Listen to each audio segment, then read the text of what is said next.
Hey everyone, I'm back, and today we're going to be talking about Friday the 13th, Part 8, Jason Takes Manhattan. And this movie came out in 1989, and I finally finished this collection. All 8 movies, seen all of them now. And this one, I was kind of surprised by. I've always heard this movie was really bad and really boring, and it was the longest one. I'm not going to deny that. I'm pretty sure it was the longest one.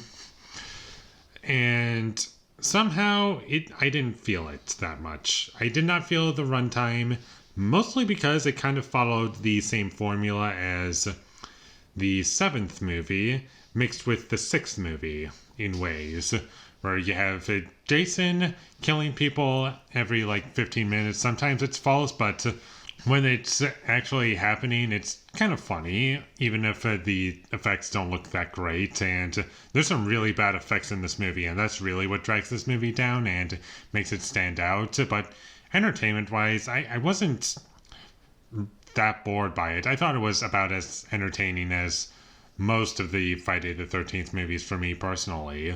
I didn't feel as though I was getting anything that stood out to me as particularly boring. And although the movie's subtitle is Jason Takes Manhattan, for the majority of the movie, it does not take place in Manhattan. It takes place on a boat for about an hour, then we get to Manhattan, and the opening titles are set in Manhattan, and that's about it. About 2/3 of this movie is set on a boat, whereas the rest of it is set in Manhattan, at best. Maybe a little bit more, but overall, I would say it is a misleading title, and I would agree with everyone who thinks this movie is terrible simply because it doesn't necessarily completely take place in Manhattan.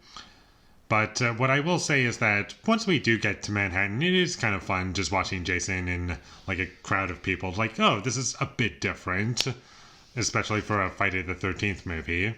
The kills in this movie were fine. There wasn't anything that stood out to me as particularly memorable, and the characters in this movie, there's nothing really to them, and the main character, she has a history of being afraid of the water because when she was a child she almost drowned, and they were on Camp Crystal Lake, and she saw a young Jason Voorhees trying to pull her down into the water, and she constantly hallucinates about that happening, and it's like a Nightmare on Elm Street movie, and it's so funny that they decided to do that. And I have no idea what they were thinking, but it is so funny whenever they do that. And it only happens a few times in the movie, but when it does happen, it's great. I love it.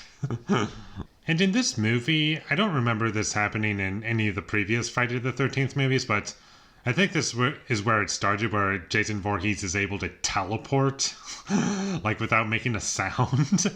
And what I mean by that is he's able to move from point A to point B without any sound whatsoever. You don't hear any footsteps or anything like that. He just appears out of nowhere. And they don't properly build up to him coming close to a person and killing them. It's just oh, he just appeared right here and he's strangling a guy to death. And that's kind of unsatisfying to watch, and it just made the movie really lame, and it took me out of the movie. And that was just one thing that really bothered me in terms of how they treated the character. And also, there's a point where they reveal Jason's actual face, and it looks completely different from the previous movie. And in the previous movie, he looked like a zombie because they do take his mask off in the 7th movie, and he's completely deformed.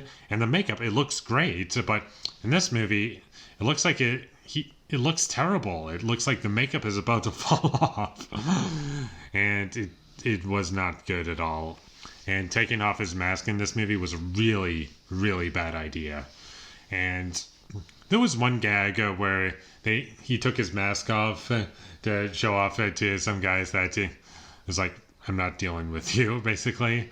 When he's in Manhattan and he kicks a bunch of thugs radio, and like, you're gonna pay for that. And he turns around and just lifts his mask up, and they see his real face. I was like, no, that's cool. Just cool. Go along with your business. Or I don't remember the line, but I think that was the only intentionally funny joke throughout the entire movie, and one of very few intentional jokes that actually worked for me in this franchise, if not the only joke, and I'll give the movie a little bit of credit for that. I did think that was funny. There are a couple things that this movie does that makes it stand out that I mentioned already. Like, it takes place on a boat instead of Camp Crystal Lake, and also in Manhattan. And those are ideas that are new for this franchise, and our main character hallucinating about Jason Voorhees, like a Nightmare on Elm Street movie. Like, that was hilarious, and that was kind of a new idea. I mean, that happened in part 5, and I think it happened in part 6. I don't remember, possibly, but in this movie that happens. But in this one, it's way more goofy and funny, but aside from those things, it's kind of just the same thing, and there isn't really much else to talk about. And in terms of like acting or building up suspense, music, and the simple ingredients to make a good horror movie is just not found here like the rest of the Friday the 13th movies. And it doesn't really do anything particularly worse in terms of those elements that I just mentioned, but it just doesn't really stand out as doing anything exceptional with those elements, which is kind of disappointing.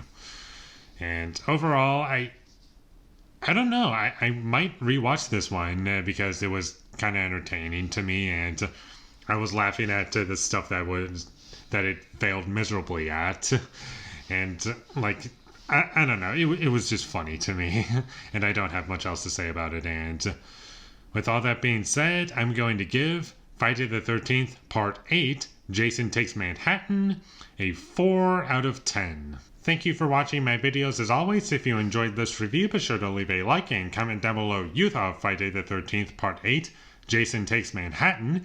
And my social media links, they will all be in the description, so follow me there. And last but not least, subscribe to be a part of Foley Nation, and I'll see you when I get my next review up, and that is going to be for Unfriended. So look forward to that, but until I get that up, thank you for watching and have a great day.